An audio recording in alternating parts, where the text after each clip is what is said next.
오늘 드릴 찬송의 제목은 오직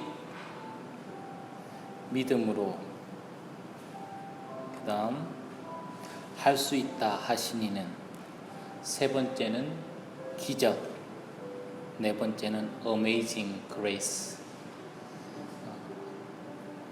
찬양의 제목들도 생각해 보시고 찬양 가사를 생각하시면서 찬양하시겠습니다.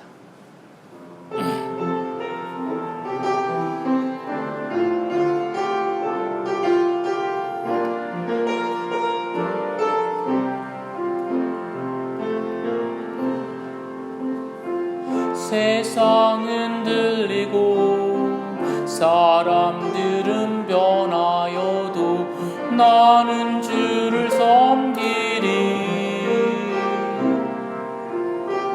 주님의 사랑은 영원히 변하지 않네. 나는 주를 신뢰해. 오직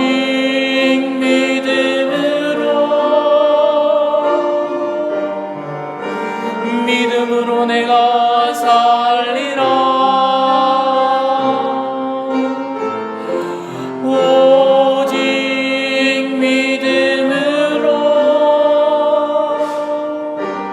믿음으로 내가 살리라.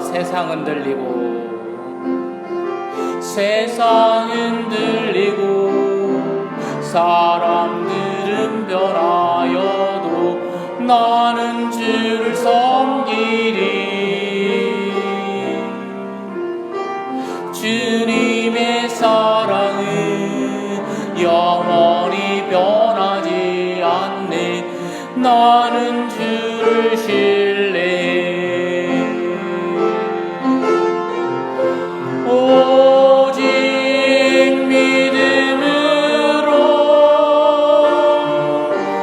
믿음으로 내가 살리라. 오직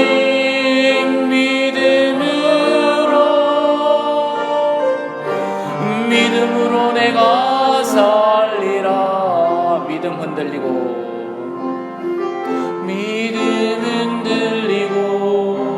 사람들 주를 떠나도 나는 주를 섬기리.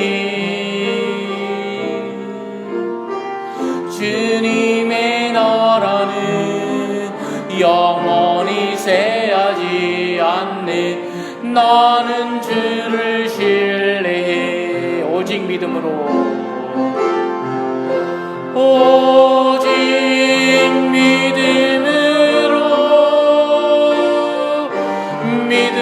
내가 살리라. 오직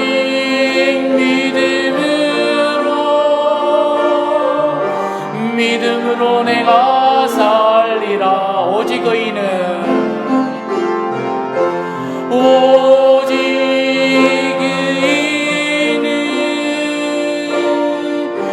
믿음으로 말미암아 살리라. 오직 의인은 믿음으로 말미암아 살리라. 오직 믿음으로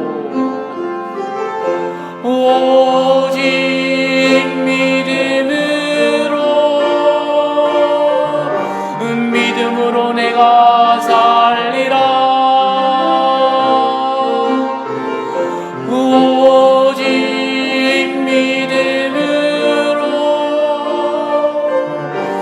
믿음으로 내가 살리라.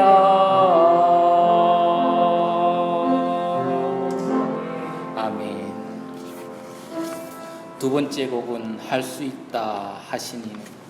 할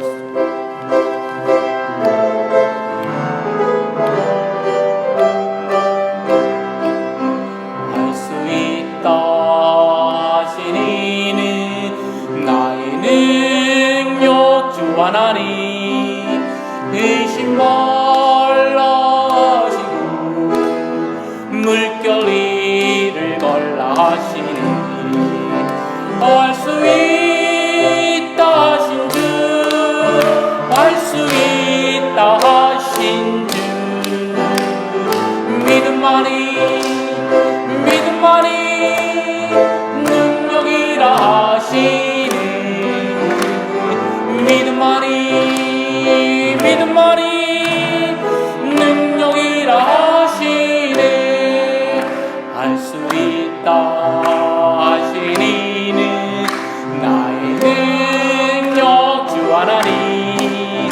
나를 바라보시고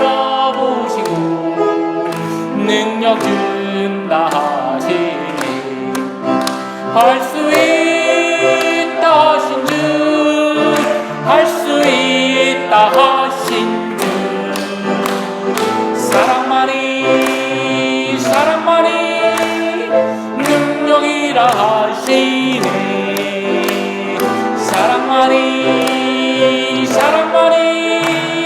능력이라 하시네 할 수 있다 하시니는 나의 능력 주 하나님 주저 말라 하시고 십자가를 지라 하시니 할 수 있다 하신 주 할 수 있다 하신 주 희생만이 능력이라 하시네 희생만이 능력이라 할 수 있다 하시니는 나의 능력 주 하나님 낙심 말라 하시고 기도하라 하시네 할 수 있다 하신 주 할 수 있다 하신 주 기도만이 능력이라 하시네 기도만이 능력이라 하시네 아멘. 지난번에 불렀던 성가대에서 불렀던 기적을 한번 불러보겠습니다. 기적 제목이 기적입니다.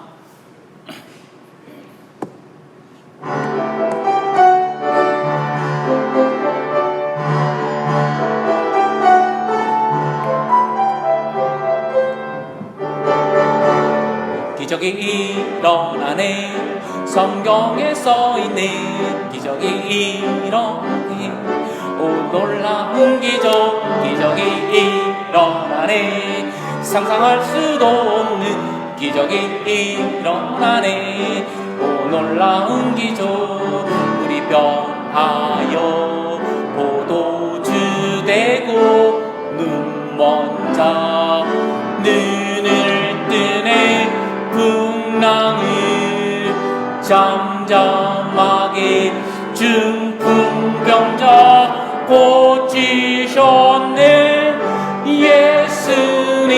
예수님께서 행하신 놀라운 기적 감사함으로 기쁨으로 찬양 기적이 일어나네 성경에 써있네 기적이 일어나네 오 놀라운 기적이 일어나네 상상할 수도 없는 기적이 일어나네 오 놀라운 기적 안윤뱅이가 일어나 걷고 죽은 사로 살아났네 보리떡 5개 물고기 2마리 5,000명을 먹이셨네 예수님께서 행하신 놀라운 기적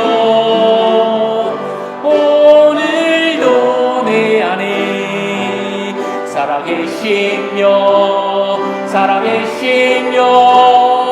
우릴 통해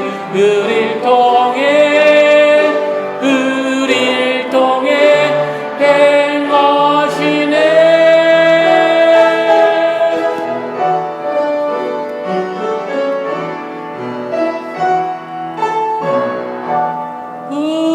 우리의 목소리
기적이 일어나네.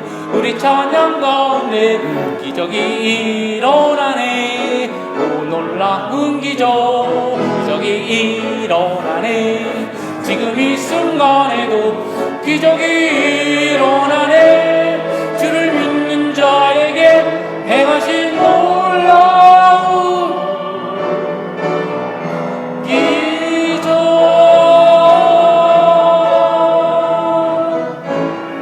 아멘. 죄송합니다. 제 혼자 막 이렇게 막 좋아가지고 많이 안 오셔서 그래요. 성가대원들이 어메이징 그레이스입니다.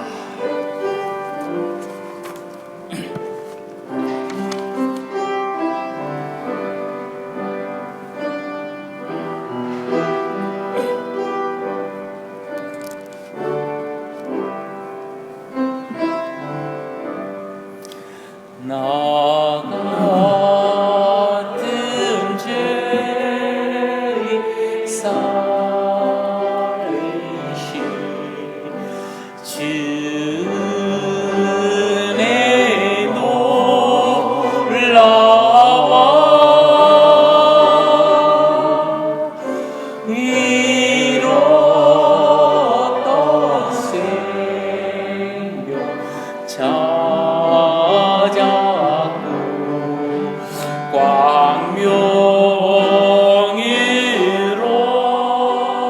광명이로던데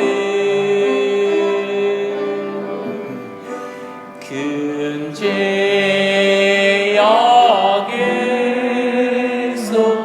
건지신 주의 노마와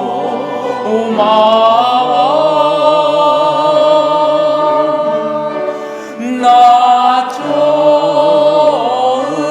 믿은 그 시각 기리하고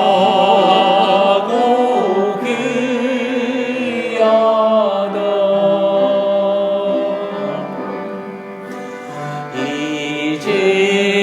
이제껏 내가 산 것도 주님의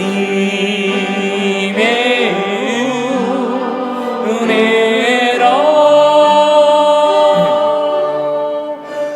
또 나를 장차 온양히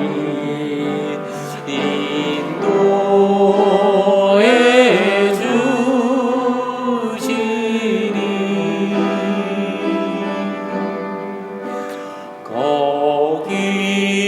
거기서 우리 영원히 주님의 은혜로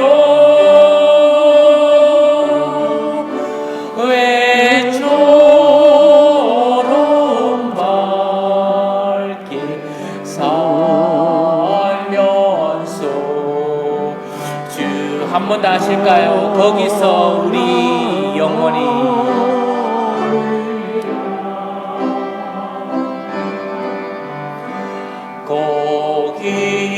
거기서 우리 영원히 주님의 은혜로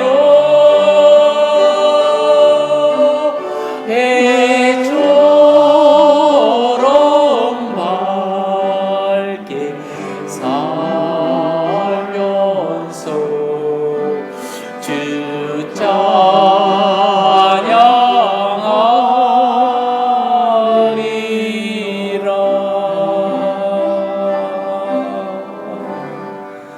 아멘. 기도하시겠습니다.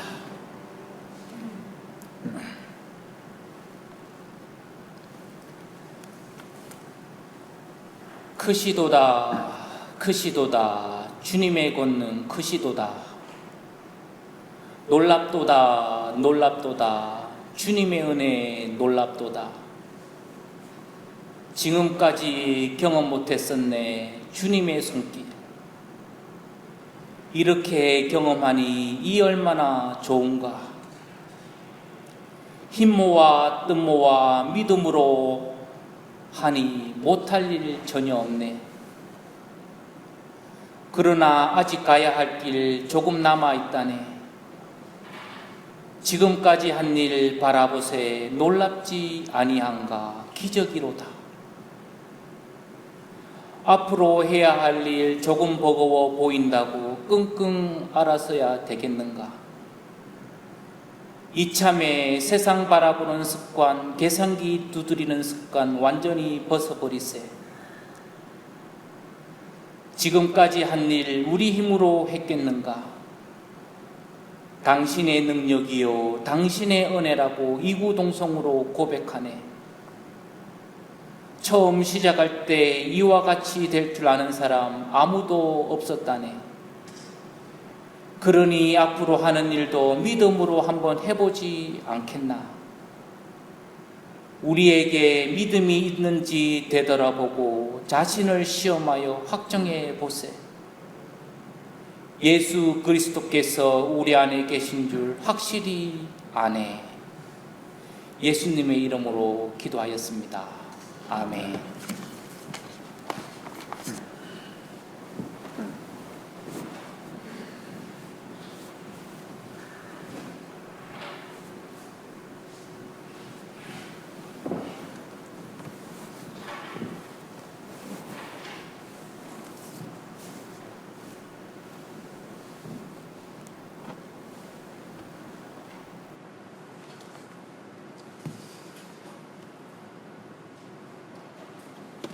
우리 오늘 말씀은 고린도전서 1장 10절에서 17절까지 말씀입니다. 고린도전서 1장 10절에서 17절 말씀. 제가 한 절 읽고 여러분이 한 절 읽고 이렇게 교독을 하시겠습니다.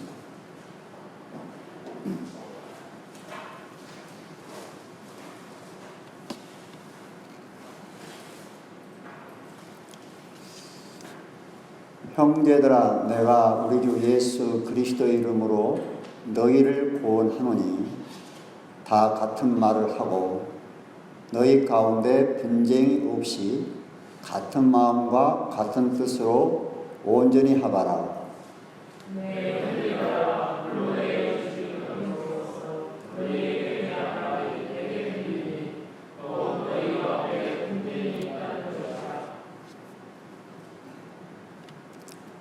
이는 다름 아니라 너희가 각각 이르되 나는 바울에게, 나는 아볼로에게, 나는 게바에게, 나는 그리스도에게 속한 자라 하는 것이니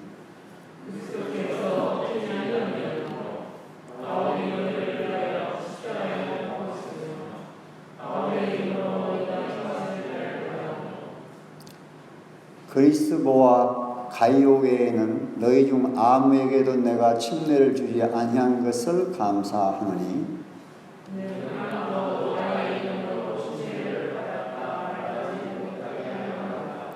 내가 또한 스데바나 집사람에게 침례를 주었고 그 외에는 다른 아무에게도 침례를 주었는지 알지 못하노라. 그래서 나를 보내심은 침례를 주게 하려 왔음이 아니요 오직 복음을 전케 하려 왔음이니 말의 지혜로 하지 아니함은 그리스도의 십자가가 헛되지 않게 하려 함이라. 아멘. 오늘은 교회 분열에 관해서 같이 말씀을 좀 나누겠습니다. 교회가 세워진 이후로 어느 시대나 교회들이 분열을 일으켰습니다. 그런데 오늘 말씀에는 그리스도 이름으로 권면한다고 그랬습니다. 너희 가운데 분쟁이 없이 같은 마음과 같은 뜻으로 온전히 하바라. 오늘의 주제는 같은 뜻으로 온전히 합하라. 누구에게 주신 말씀입니까? 고린도 교회에 주신 말씀입니다. 오늘 우리에게도 바울 사도가 있다면 이런 말씀을 하지 않을까 하는 생각도 들어봅니다. 그리스도께서 어찌 나누었느냐 10절에서 13절까지 보면 그리스도께서 어찌 나누었느냐 그렇게 말합니다. 그러면 그리스도가 누구입니까? 그리스도는 교회의 머리십니다. 교회는 그의 몸입니다. 그런데 분쟁하고 나누는 것은 성령의 역사도 아니고 사실은 사람의 뜻도 아니고 사탄 마귀의 괴계, 사탄 마귀의 유혹, 사탄 마귀가 사람들의 마음을 속삭여서 당을 짓고 분리하고 하게 한 것입니다. 분쟁하고 나누는 것은 마귀 역사로 사람들이 하는 것이지 주님께서 하신 일은 아닙니다. 교회는 그의 몸이다 그랬습니다. 그래서 교회를 나누면 누구를 나눈 것이 되어버립니까? 교회의 몸을, 교회는 그리스도의 몸인데 교회를 나눠버리면 누구의 몸을 나눈 거예요? 그리스도의 몸을 나눈 것이라는 말입니다. 그런데 사람들은 별 생각 없이 교회를 나눕니다. 그래서 파가 굉장히 많습니다. 고린도 교회는 몇 개 파로 나눠졌습니까? 4개 파로 나눠졌습니다. 그러면 에베소서 1장 22절에 하나님께서 그를 만물 위의 교회의 머리로 주셨다 그랬습니다. 그러니까 예수님이 교회의 머리시고 23절에는 교회는 그의 몸이니 분명히 말씀하고 있습니다. 그러면 여러분과 제가 잘 알다시피 교회는 이 건물이 교회가 아니고 교회는 예배드리는 장소여서 예배당입니다. 그렇죠? 교회는 바로 늘 말씀 들어서 아시고 또 여러분이 이렇게 성경을 통해서 아시는 것이 우리가 교회입니다. 회중이 교회입니다. 회중이. 그래서 교회 이름을 회중교회라고 하는 데도 있습니다. 가장 옳은 이름을 붙여놓고 있는 회중교회. 그런데 회중 모임도 있어요 또. 약간 좀 이상한 사람들이 모이는데 그걸 회중교회라고 해요. 우리가 회중입니다. 영어로는 congregation. 우리가 회중이에요. 그러니까 우리가 그리스도의 몸인데 그리스도의 피로 사서 세우신 교회잖아요. 그 몸을 우리 스스로가 나눌 수 없다는 것입니다. 그러므로 고린도 교회를 향한 바울의 최초의 권면은 온전히 합하라. 그렇게 명하고 있습니다. 명령입니다. 10절에 보시면, 다시 보시면, 형제들아, 내가 우리 주 예수 그리스도의 이름으로 너희를 구원하노니, 다 같은 말을 하고, 뭐요? 또 너희 가운데 분쟁이 없이 같은 마음과 같은 뜻으로 온전히 합하라. 어느 정도 합하라고요? 온전히 합하라. 완전히 합하라. 그러니까 우리는 교회에 지체의식이 있어야 돼요. 우리 모두는 세상적 신분과 교회 안에서 이치와 어떤 신분으로 이루어져 있는 것이 아니고 우리가 어떤 일을 하든 내가 어떤 남자든 여자든 청년이든 아이든 다 교회에서 한 몸인 거예요. 이게 비밀이에요. 하나님 나라의 비밀이에요. 맞습니까? 네. 고린도 교회는 분열을 했어요. 11절에 보시면 11절 13절에 보면은 그런데 이 바울 사도께서 누구에게 분열을 했다는 소식을 들었냐면 11절에 보시면은 형제들아 근로의 지편으로서 너희에게 대한 말이 내게 들리니 곧 너희 가운데 분쟁이 있다는 것이라. 다시 말하면 교회에 불리는 분쟁이 원인이에요. 일치하지를 못해요. 내 몸이 아니야. 그렇죠? 우리 몸에 귀하지 않는 거 아무것도 없습니다. 여러분, 옛날에 저 일본 지독한 사람들이 우리나라 사람들을 고문할 때 뭘 뽑아온지 아십니까? 손톱을 뽑아. 이 손톱을, 여러분 손톱 밑에 가시만 들어도 얼마나 아픕니까? 손톱을 뽑아버리는 그런 참혹한 일을 했어요. 손톱 하나도 뽑이지 않고 이 가시만 들려도 굉장히 어려운 거예요. 힘들어요. 그런데 우리 몸 모든 지체가 얼마나 주님 안에서 귀합니까? 왜 귀합니까? 주의 보혈로 값주고 사신 교회이기 때문에 그렇습니다. 아멘? 귀한 겁니다.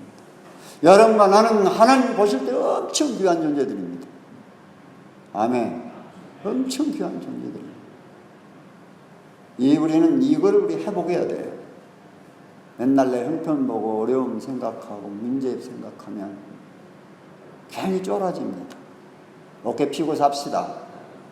안 그래도 나같이 나이 들면 괜히 어깨가 오그러집니다. 가슴이 오그러져요. 좀 펴고 살아요. 그리스도인으로서 우리는 어깨를 펴고 살아야 됩니다. 분쟁. 주님이 원치 않습니다. 하나님 원치 않습니다. 그러면 11절, 13절까지 이 분쟁이 일어나고 있는데 아까 말씀드린 대로 글로에와 그의 친척들에게서 들었다고 말합니다. 바울 역시 사람이기 때문에 교회를 치리하고 문제들을 해결하기 위한 좀 고통스럽지요. 책망하고 이걸 문제 해결하려면 어렵지 않습니까? 그렇지만 바울은 강하고 아주 심한 강력한 어조로 고린도 교회 당파 분쟁을 다루고 있습니다. 몇 개의 당파로 나눴다고요? 12절에 이는 너희가 각각 이르되 나는 바울에게, 첫 번째 바울에게, 두 번째는 뭐예요? 나는 아볼로에게, 같이 해봅시다. 그 다음에 나는 게바에게, 나는 그리스도에게 속한 자라 하는 것이니. 그래도 그리스도에게 속한 자라는 사람이 조금 좀 교만한 것 같아.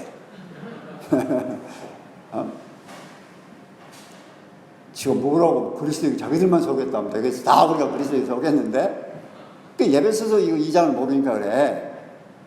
그때는 잘 모를 수밖에 없지요, 사실. 10절 말씀 온전히 하바라. 오늘 주제가 온전히 하바라입니다. 고린도전서 1장 10절에서 17절 말씀 이제 오신 분도 계시니까. 신학자 윌리엄 버클레이라고 하는 유명한 학자가 있습니다. 이분은 온전히 하바라 이 10절 말은 어떤 말이냐, 어떤 뜻이냐.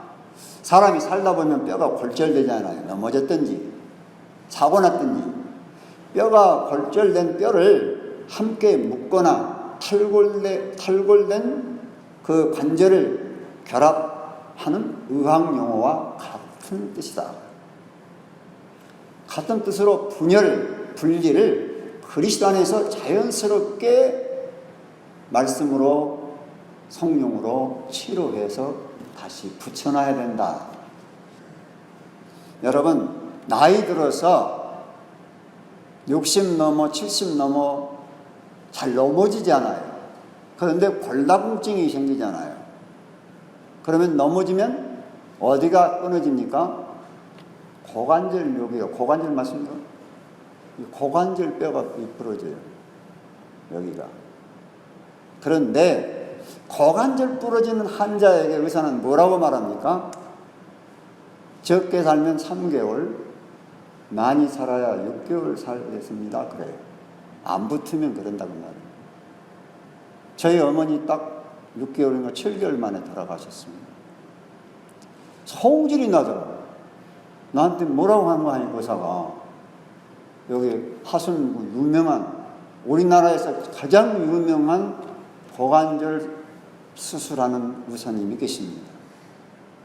전에 전대병원 병원장도 하셨고, 이 고관절 수술 세계적인 이 뭐라고 합니까? 뭐를 갖고 있다 하죠? 그거 내가 잠깐 생각이 안 나네. 특허가 있어요. 나는 수술도 특허가 있다는 걸 처음 들어봤어요. 고관절 수술 특허. 이분은 3cm를 피부를 절개하고 고관절을 수술한 세계에서 하나밖에 없는 임택민 교수입니다. 그러니까 고관절이 부러지면 다른 데 갈 것 없이 전대 하순병으로 가요. 세계 1인자입니다. 특허분 가지고 있습니다.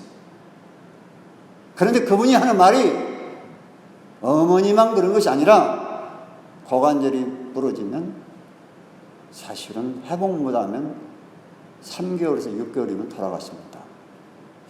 난 몰랐어요. 그런데 못 움직이니까 노인이 감기 오는 뒤에 폐렴까지 가버려요. 못 움직이니까. 그래서 폐렴으로 돌아가신 거 아니에요? 어떤 오늘 말씀의 주제가 아닌데 이와 같이 무서운 거예요. 우리는 교회가, 이 세상 그리스도인들이 교회가 지금 골절됐는데도 못 느끼고 있는 거예요. 이번에 아주 얼마나 웃깁니까, 여러분? 잘 마무리인 코로나를 교회들이 또 그냥 맹신적으로 신앙을 가지고, 뭐 우리가 그거 코로나 무슨 소리냐고. 잘 걸리지 않아요. 그게 목사님도 걸렸다는 뉴스를 들었어요. 기가 막힙니다. 그래서 파벌은 무엇을 의미하느냐? 바로 찢거나 찢기다라는 뜻이 있다는 것입니다. 이걸 영어로는 시킴이라고 했습니다. 분열이라고 했습니다. 바울의 간청이, 고린도 교회에 대한 바울의 간청이 어떤 간청입니까? 그들이 서로 그리스도인 몸인 교회를 찢어버리고 찢김을 받는 것을 멈추라는 것입니다. 오늘날 종파가 얼마나 많습니까? 그건 하나님 뜻이 아닙니다, 사실. 사람이 많다 보니까 교파는 나눠지겠지만은, 교파만 나눠집니까? 같은 교회에서도 막 두 갈래, 세 갈래로 나눠져가지고 네가 옳다, 내가 옳다, 교회 하나 또 세우고 분가하면 좋은 거예요. 교회가 성장해서 분가하면 좋지만 싸우고 분리하면 그건 주님의 뜻이 아니에요. 그러나 눈에 보이지 않는 분쟁도 있을 수 있다는 것입니다. 교회 안에도 파벌이 있어. 나는 누구를 좋아하고 나는 누구 파고. 예, 우리 교회는 없는 줄로 믿습니다. 그리스도께서 어찌 나눴냐고 말하고 있어요. 그리스도께서 어떻게 나누냐? 13절은 그리스도께서 어떻게 나누냐? 주님께로부터 받은 바울 사도의 권위로 공부하고 있는 것입니다.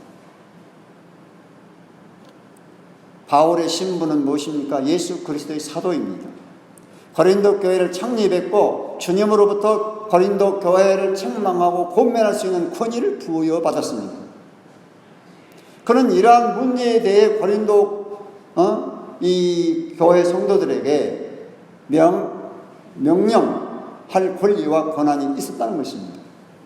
그러나 바울은 사랑하는 마음으로 교회를 네 갈래로 찢어내지 말고 이미 찢어지는 그 네 갈래 교회를 다시 합하라는 것입니다. 주님 안에서 하나 되게 하라는 것입니다. 왜 그렇습니까? 13절부터 17절에 보시면은 교회는 그리스도의 피로 값주고 사신 교회를 나눌 수 없다는 거예요. 그래서 바울이 나는 바울파라 이렇게 말했지 않습니까? 그러니까 13절에서 16절까지 뭐라고 말합니까? 바울이 너희를 위하여 십자가에 못 박혔으며 바울의 이름으로 너희가 침례를 받았느냐? 라고 반문합니다. 그리스도와 가이오 외에는 너희 중 아무에게도 내가 침례를 주지 아니한 것을 감사하노니, 오히려 내가 침례를 많이 안 준 것을 감사한다 그랬어요. 당시에는 누구에게 침례를 받았느냐를 아주 중요하게 여겼던 것으로 보입니다. 나에게 침례 준 사람. 캐톨릭 같으면 나의 대부. 양아버지 같이 여깁니다. 그럼 끝까지 책임져 줍니다. 그건 우리가 본받을 필요 없겠어요. 내가 전도한 사람을 내가 대모가 되고 대부가 되면요, 끝까지 교회를 안 나와도 관리를 한다 그래요. 그래서 캐톨릭이 잘 되는 이유가 하나예요. 그럼 우리는 그렇게 합니까? 내가 영혼 전도해서 그 영혼을 끝까지 관리를 해야 되는 거예요. 문제는 내 열매가 없으니 관리할 사람도 없네. 그게 문제예요. 깜짝 놀래. 그들의 조직을 보고 나는 필리핀에서 깜짝 놀래. 필리핀은 카톨릭이잖아요. 그거 하나는 본받아야 되겠더라. 대부대모가 끝까지 결혼해갖고 아이들이 대학교 가고 있는데 그 아버지 어머니를 자기가 교회로 인도해갖고 대부대모 됐다고 끝까지 관리해주고, 그분들이 낳은 자녀를 손자 손녀라고 그래야 또 끝까지 돌봐주고, 이런 걸 볼 수가 있습니다.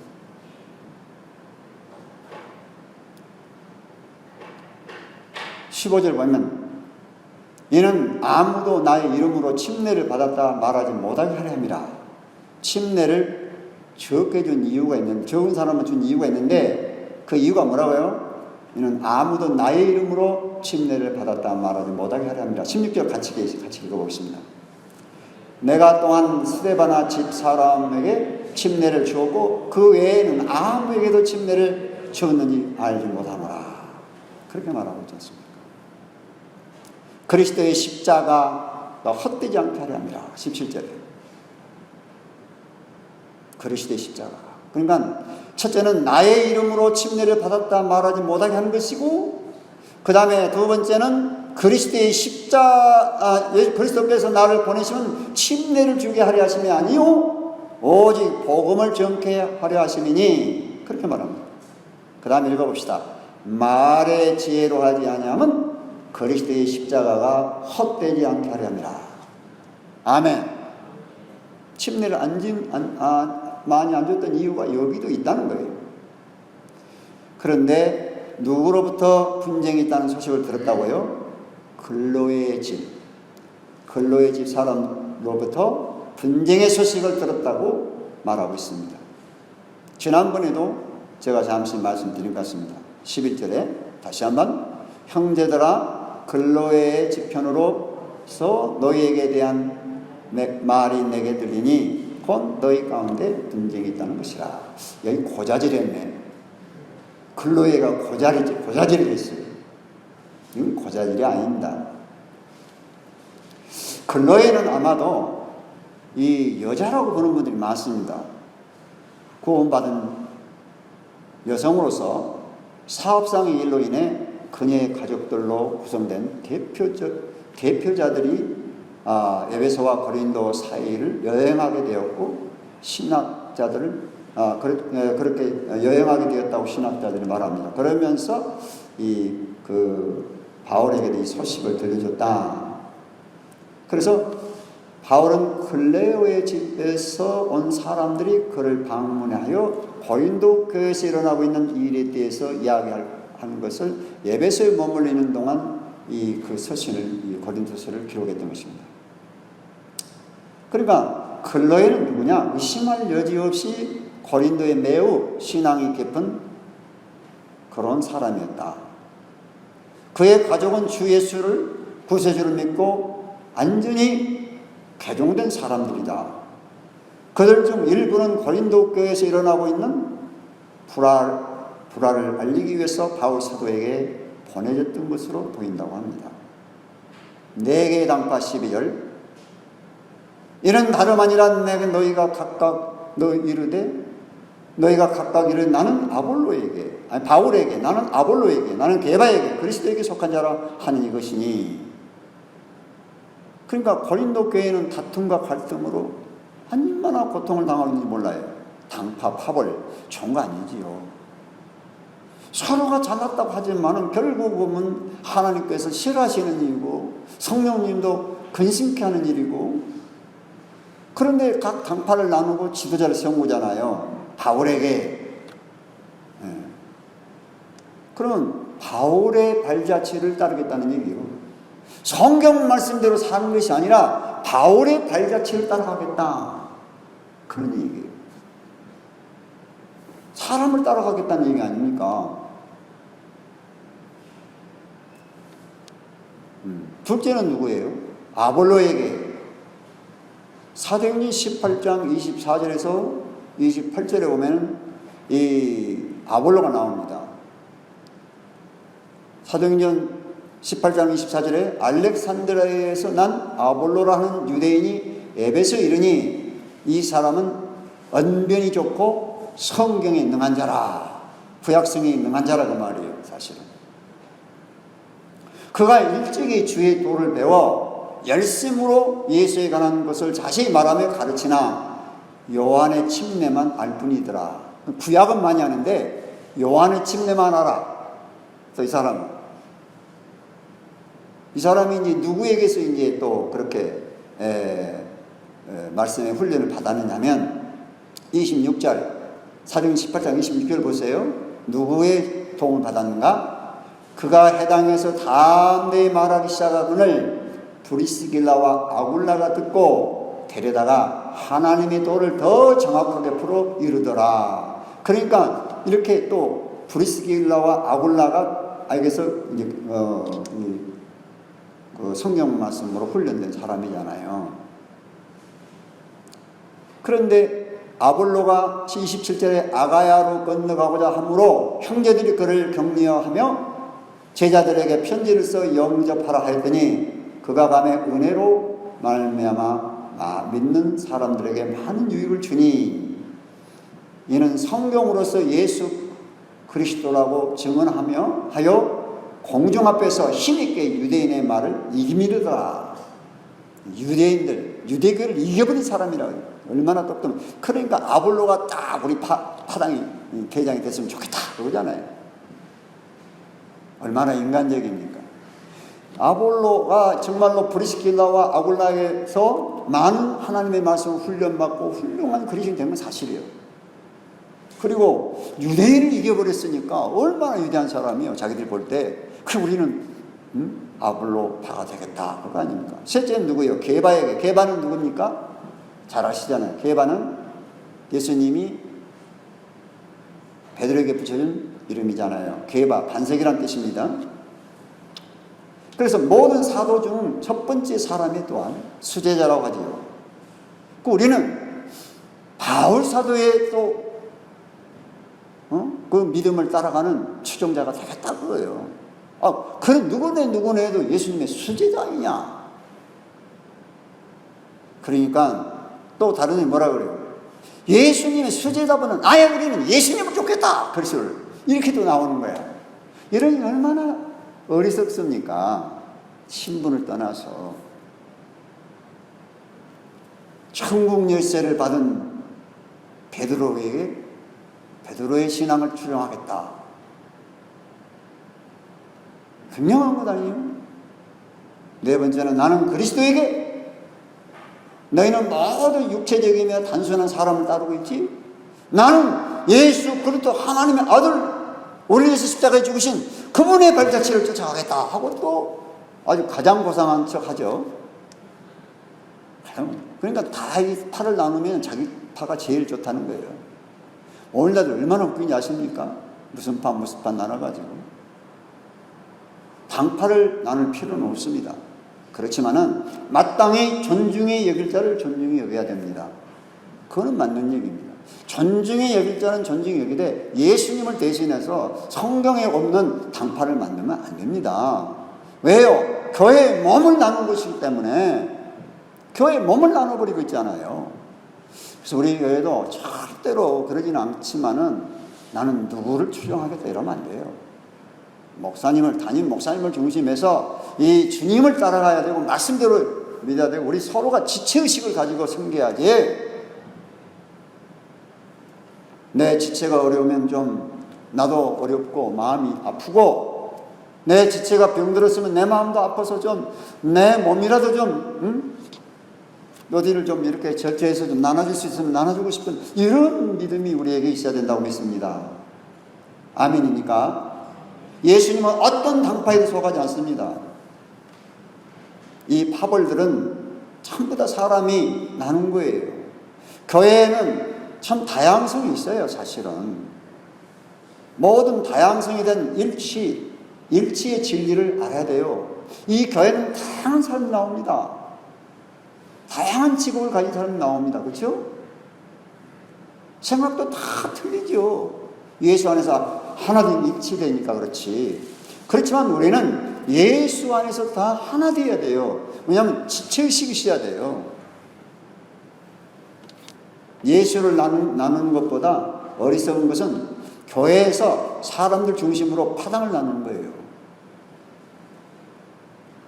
우리가 예수님을 나눌 수도 없지만은 교회에서 파당을 나누는 거 이거 사람들 중심이잖아요. 그래서 13절 17절을 책망합니다. 같이 읽어봅시다. 그리스도께서 어찌 나뉘었느냐. 바울이 너희를 위하여 십자가에 못 박혔으며 바울의 이름으로 너희가 침례를 받았느냐. 그리스도와 가요에는 너희 중 아무에게 내가 침례를 주지 아니한 것을 감사하노니 라고 말합니다. 15절 이는 아무도 나의 이름으로 침례를 받았다 말하지 못하게 하려 합니다. 다시 한번 읽지만은 17절까지 다시 읽어봐요. 내가 또한 스데바나 집 사람에게 침례를 주었고 그 외에는 다른 아무에게도 침례를 주었는지 알지 못하노라. 17절 한번 크게 읽어봅시다. 그리스도께서 나를 보내심은 침례를 주게 하려 하심이 아니요 오직 복음을 전케 하려 함이니 말의 지혜로 하지 아니함은 그리스도의 십자가가 헛되지 않게 하려 함이라. 그리스도의 십자가 헛되지 않게 하려 함이라. 아멘. 그리스도의 십자가가 헛되버린다는 거예요. 당파를 나누고 사람 중심이 되면은 예수님의 십자가가 헛되다는 거예요. 바울이 뭐라고 말해요? 바울이 너희를 위하여 십자가에 못 박혔으며 십자가에 못 박힌 보혈이 없으면 구원이 없기 때문에 이런 말 아니겠습니까? 바울이 당신들 위해서 십자가 못 박혔느냐? 혹시라도 박혔다 할지라도 그 바울의 피로는 구원을 못 받습니다. 헛일입니다. 아니면 바울의 이름으로 침례를 받았느냐? 김정호 이름으로 여러분 침례 받았습니까? 또 다른 데서 없이 또 어떤 목사님의 이름으로 침례 받았습니까? 아니잖아요. 성부와 성자와 성령의 이름으로 사랑하는 형제에게 내가 침례를 베푸노라, 자매에게 침례를 베푸노라, 그런 것이지. 예수님의 이름으로. 그러니까 예수 함께 죽고 예수 함께 장사 지내고 예수 함께 부활할지어다 그러고 침례 주잖아요. 그런 믿음을 가지라는 거잖아요. 그래서 바울이 이렇게 반문하는 거예요. 바울이 이렇게 말하는 이유는 뭡니까? 예수님 외에 다른 사람에게 집중하는 것이 얼마나 어리석느냐 이 말이에요. 사람에게 집중하지 마세요. 그래서 나는 정말 감사한 것이 난 누구하고도 비교를 한 적이 없습니다. 아직까지. 그렇게 없습니다. 나는 어째 하나님 주님께서 그런 은혜를 주시는 거 몰라요. 나는 비교를 안 해요. 나보다 뭐 잘나고 뭐 공부 많이 하고 교회 크게 하든 뭐 하든 나는 비교를 안 해요. 그분에게 주신 달란트가 있고 분량이 있잖아요. 아니 한 달란트 받은 사람 있고 두 달란트 받은 사람 있고 그렇잖아요. 세 달란트, 네 달란트 받은 사람 있잖아요. 그러면 달란트를 남기는 거예요. 근데 한 달란트 받았다고 서운했던가 봐. 그냥 파묻어 버렸어. 하면 안 되죠. 바울이 이렇게 말하는 것은 예수님 외에는 다른 사람에게 집중하지 말라 이 말이에요. 여러분 그리스도 가이오라는 사람이 나오죠. 14절에. 바울은 고린도에서 더 많은 사람들에게 침례를 주어서 당파적 논쟁에 더 많은 힘을 실어주지 않는 것에 대한 감사를 하고 있다는 거예요. 바울은 너희가 내 이름으로 침례를 받았다고 자랑할 수 없도록 그리스도와 가이오에는 아무리 침례를 주지 않았다는 겁니다. 그것이 오히려 감사한 거예요. 16절에 가보면 내가 또한 스데바나 집 사람들에게 사람에게 침례를 주었고 그 외에는 또 다른 사람에게 침례를 주었는지 알지 못한다고 말했잖아요. 스데바나 사람들에게 침례를 주었다. 그 이유가 그리스도의 십자가가 뭐하지 않게 해요? 헛되지 않게. 헛되지 않게. 그러면서 금방도 말씀드렸지만 침례를 주라고 나를 보내신 것이 아니라 뭘로 하겠어? 그리스도께 나를 보내신 이유는 복음을 전케 하려 하는 것이다. 복음을 전하는데 또한 말의 지혜로도 안 하게 하셨다. 그리스도의 십자가가 헛되지 않다. 그러니까 말의 지혜로 했으면 그리스도의 십자가가 헛된다는 거예요. 게다가 바울은 말하길 내가 스데바나 집 외에는 다른 사람에게 침례를 주느니 알지 모르겠다 그랬어요. 스데바나 집이 어떤 집이냐? 아까 말씀 15절에 누구요? 스데바나 집은 여러분 고린도전서 16장 15절 18절을 보시면요. 16장 15절에 형제들아 스데바나 집 곧 아가야의 첫 열매요 또 성도 섬기기로 작정한 줄을 너희가 아는지라 내가 너희를 권하노니 그래요. 스데바나 집 아가야의 첫 열매라 그랬습니다. 16절 한번 읽어봅시다. 이 같은 사람들과 함께 일하며 수고하는 모든 사람에게 순종하라 그랬어요. 17절 내가 스데바나와 부드나와 아가이고가 온 것을 기뻐하노니 그들이 너희의 부족한 것을 채웠음이냐. 18절 그들이 나와 너희 마음을 시원케 하였으니 그러므로 너희는 이런 사람들을 알아주라. 지난번 이 말씀 드린 적이 있어요. 마음을 시원케 해준 사람들. 분파 나누고 탕파 나누고 나는 누구 파다 한 것이 아니라 그런 사람들은 사람들을 시원케 할 수 없어요. 자기 파당에게는 좋을지 모르지만 다른 사람에게는 이게 걸림돌이에요. 걸림돌이에요. 그러면 아가야의 첫 열매가 스데바나라고 그랬죠. 15절 아까 여기 고린도 전서 16장 15절. 그럼 아가야는 어디일까? 아가야의 첫 열매라. 아가야 가서 첫 열매라는 거예요. 아가야는 그리스 남부에 있는 노마 주를 말해요. 노마. 그때 노마가 한 주요. 여러분 노마 아시죠? 모든 길이 노마로부터 엄청났죠? 한때는. 노마 주로서 대표 도시. 그러니까 아가야는 그리스의 대표 도시여서 그 당시 바울 사도 당시 그 말입니다. 지금 다르지만.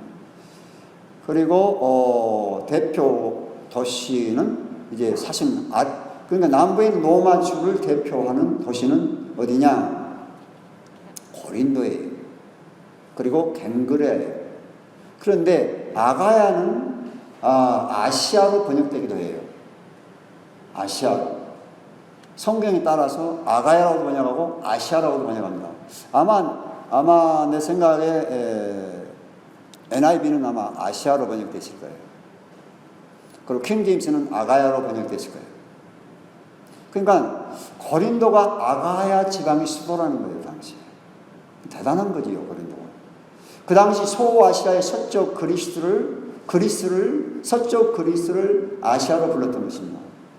그러므로 스데바나와 그의 가족들은 고린도 교회의 첫 열매이고 고린도 교회를 세우는데 매우 중요한 일을 했는데 그가 아가야였던 거예요. 아가야로 불렀다는 거예요. 아가야 지방의 우두머리 도시가 고린도라니까. 그래서 아가야의 첫 열매가 스데바나예요. 그런데 이 첫 열매 20반 침례를 줬다고 해놓고 또 누가 나오냐? 에베네도가 나와요. 로마서 16장 5절을 보시면 한번 읽어볼까요? 이거 한번 읽어볼 필요가 있어요. 로마서 16장 5절에 이제 로마서는 작별 인사잖아요. 16장은.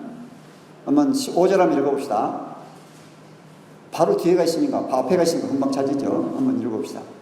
또 저희 교회에게도 문안하라. 나의 사랑하는 에베네도에게 문안하라. 저는 아시아에서 그리스도께 처음 익은 열매니라. 아니 처음 익은 열매를 스데바나라고 해놓고 여긴 또 에베드로가 또 처음 열매라는 거야. 도대체 뭐야 이게?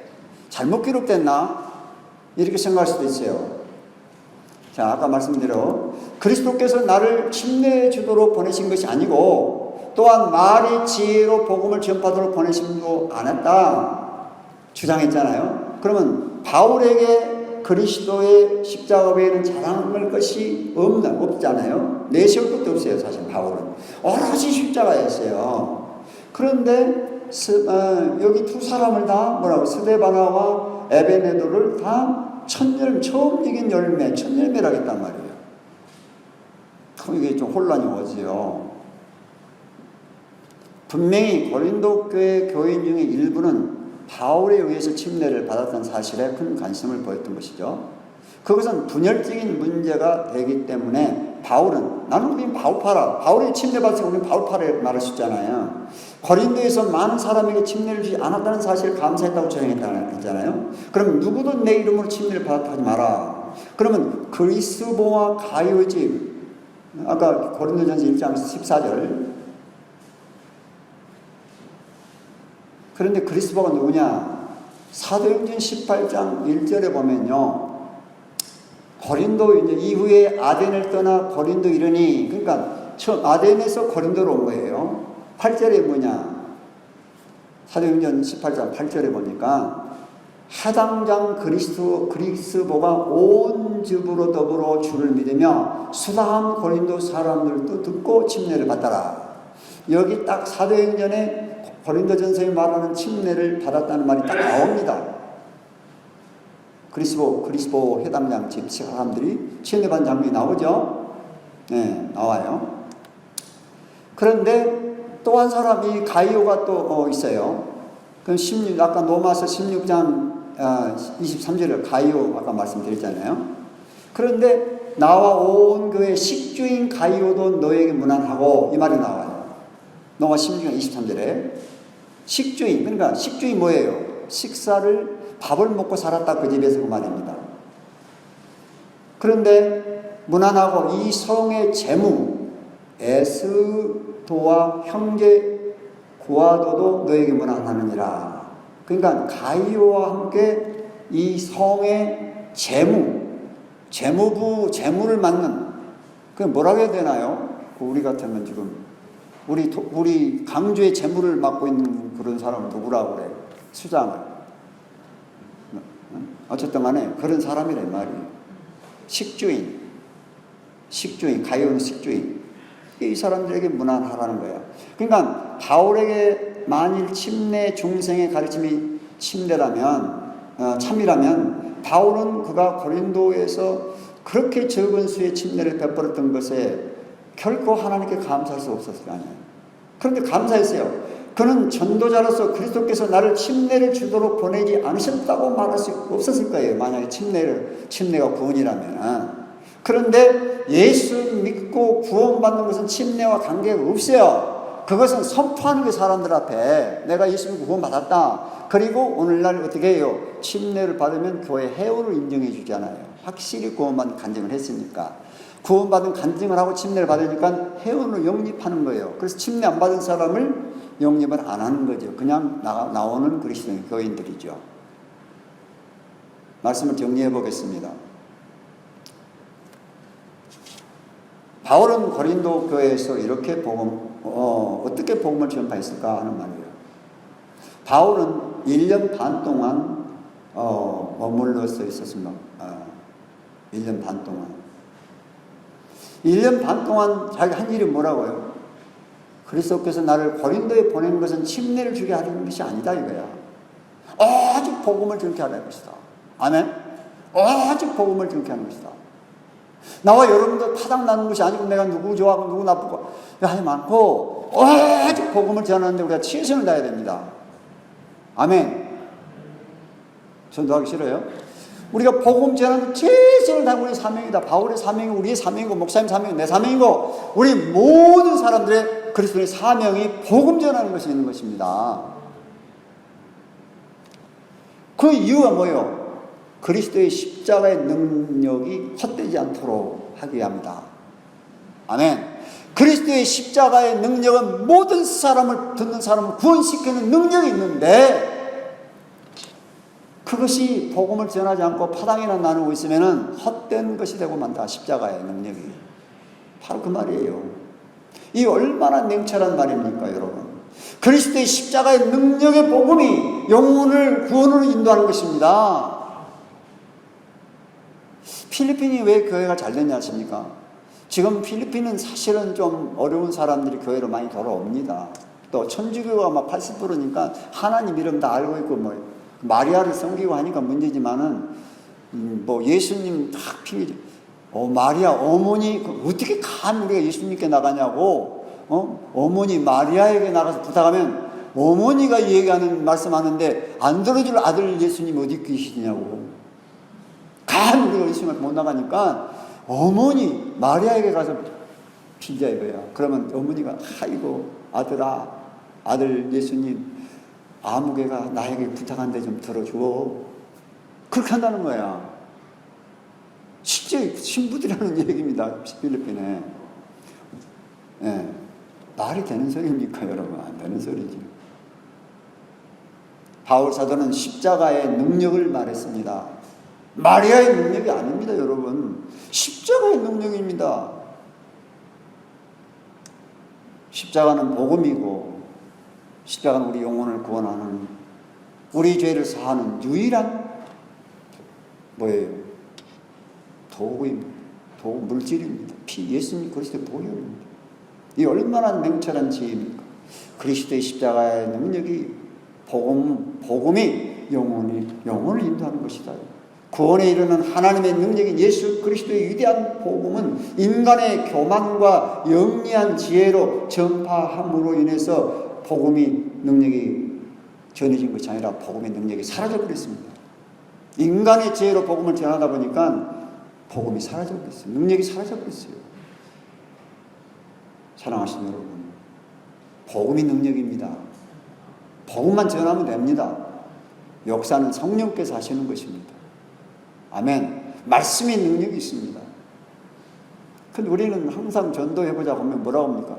나는 못해요. 능력이 없어요. 아니 20년 30년이 된 사람들이 하는 말이 한번 전도 한번 해보시겠습니까? 저는 못한다고 그래요. 겸손이 아니에요. 그건. 구원에 이르는 하나님의 능력은 뭐예요? 십자가의 보혈로 이루어지는 하나님의 능력인 거예요. 아멘. 인간의 지혜로 영혼을 구원할 수 없습니다. 그래서 필리핀 사람들과 말씀했잖아요. 열정으로 복음 전하는 사람 많습니다. Let's go out for soul. 그 말을 아주 입에 붙이고서 밖에 나가서 영혼을 구령해내자. 그런데요, 이상하게요. 타격받은 사람들은 구령이라면 이상하게 생각하더라고요. 구령이 뭐요? 하나 뭐 붙이고는 구령이요? 이게? 군대요? 아니 구령이 뭔지를 몰라. 구령이 soul winning이야. 영혼을 구원시키는 건데 그 단어를 모르는 사람이 너무 많아요. 여러분 구령이 뭔지 아시죠?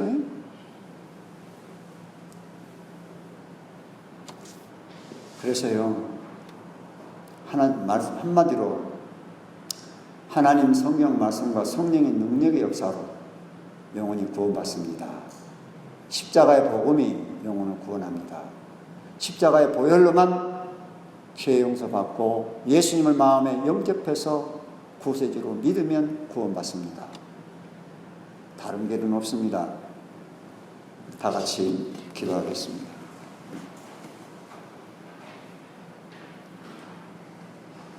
살아계신 아버지, 은혜와 사랑을 감사합니다. 다른 복음은 없다고 말씀했습니다. 침례가 구원의 조건은 아니고 구원받은 사람들이 믿음을 고백하고 공중 앞에서 내가 구원받았음을 선포하는 것임을 믿습니다. 예수님께서 제자들에게 너희는 가서 모든 족속으로 제자를 삼고 아버지와 아들과 성령의 이름으로 침례를 베풀고 내가 너에게 분부한 모든 것을 가르쳐 지키게 하라고 명하셨기 때문에 우리는 침례를 베푸는 것이지 침례가 구원의 조건이 아니라는 사실을 너무 잘 알고 있습니다. 하나님 아버지, 세계에는 너무나 당파가 많습니다. 큰 교회들 안에 보면 장로파, 집사파 많습니다. 또 장로도 누구 장로, 누구 집사파, 그리고 뭐 드러내지 않아도 또 그렇게 뭉치고 모이고 자기들끼리만 좋아하는 그런 파당이 얼마나 많은지 모릅니다. 주님께서 얼마나 슬퍼하시겠습니까? 성령님께서 얼마나 괴로우십니까? 하나님 아버지, 우리 교회는 그런 교회가 아닌 줄로 믿습니다. 우리 교회는 서로 사랑하고 예수 그리스도의 보혈로 구원받은 사람들이 교회의 머리 대신 예수님 안에서 한 몸, 한 지체임을 인정하고 한 지체로 서로 섬기고 사랑하고 도와주고 그리고 함께 복음을 전하는 우리 교회인 줄로 믿습니다. 그렇게 되게 축복하여 주시옵소서. 하나님 아버지, 이 시간 저에게 말씀을 주셔서 전할 수 있게 하셔서 감사합니다. 하나님 아버지시여, 우리 목사님에게 더 능력을 주시고 복음을 더 잘 전할 수 있도록 지혜를 허락해 주시고 말씀을 준비할 때마다 성령께서 가르쳐 주시옵소서. 그래서 정말 저희들은 항상 주일날 말씀을 기대합니다. 우리 목사님의 지도력으로 우리 사랑하는 모든 성도들이 다 복음 전도자가 될 수 있도록 은혜해 주시옵소서. 침례교에서 침례받았다고 그것이 귀한 것이 아닙니다. 우리 잘 알고 있습니다. 예수 그리스도의 복음이 이 지체는 우리 예수 그리스도의 지체는 우리 성도를 통해서 전파되지 않는다면 그리스도의 몸된 교회가 성장할 수 없다고 믿습니다. 이제 코로나가 좀 잠잠해지면 우리 모두 함께 나가서 영혼을 주께로 인도할 수 있는 능력을 우리에게 부여하여 주시고 우리는 이걸 위해서 열심히 기도하고 열심히 준비하고 그래서 많은 영혼을 주께로 인도하는 우리가 되도록 축복하여 주시옵소서. 예수님의 이름으로 기도드렸사옵나이다. 아멘.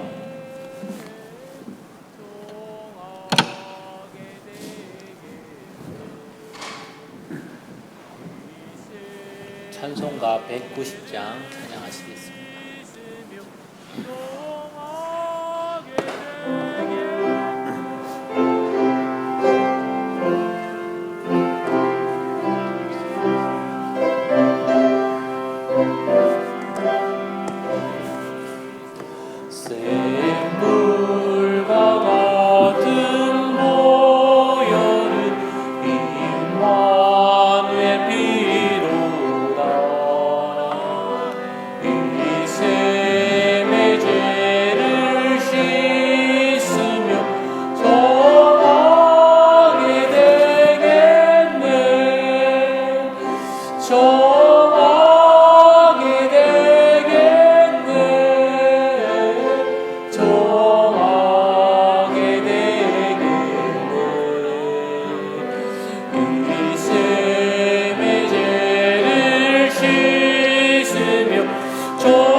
한없이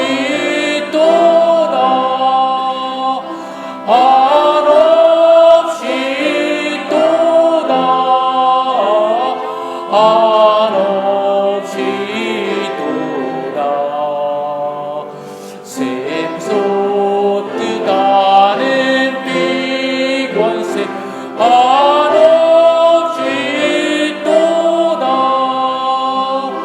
날 정케 하신 피보리 그 사랑하노네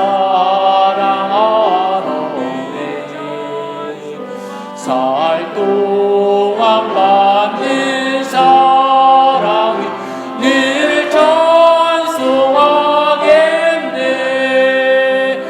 늘 찬송하겠네 늘 찬송하겠네 살 동안 받는 사랑이 늘 찬송하겠네 이후에 정은 올라가 더 좋은 노래로 날 구속하시는 은혜를 늘 찬송하겠네 늘 찬송하겠네 늘 찬송하겠네 날 구속하시는 은혜를 늘 찬송하겠네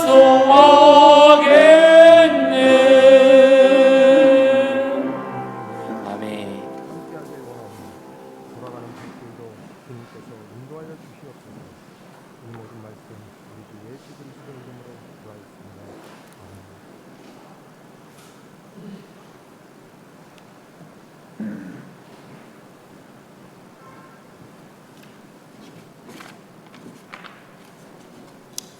사랑이 많으신 하나님 아버지, 오늘 또 주님의 몸된 교회 안에서 예배로 인도하심을 감사를 드립니다.